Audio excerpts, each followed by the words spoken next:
Hey yogis, what's going on? My name is Mike D, and I was hired to teach you guys a 2-day workshop on adjustment techniques.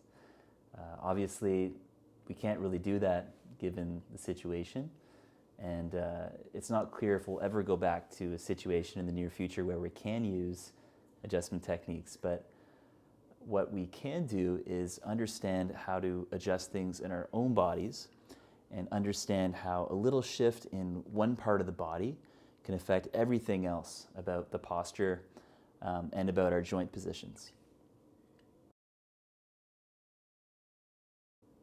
So in my point of view, to really understand yoga poses, you don't really have to study muscles that deeply, but what you do need to understand is joint positions.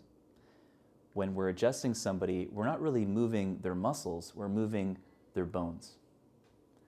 So an example of an adjustment that I might give somebody, in downward facing dog, a lot of times people have been taught to externally rotate their shoulder a lot, but if you imagine that this surface here is the floor, because they have so much external rotation, it makes it really hard for them to get their index finger down. So adjustment I'll give is to get them to push more into their index finger knuckle, and then look at how that can change the shoulder.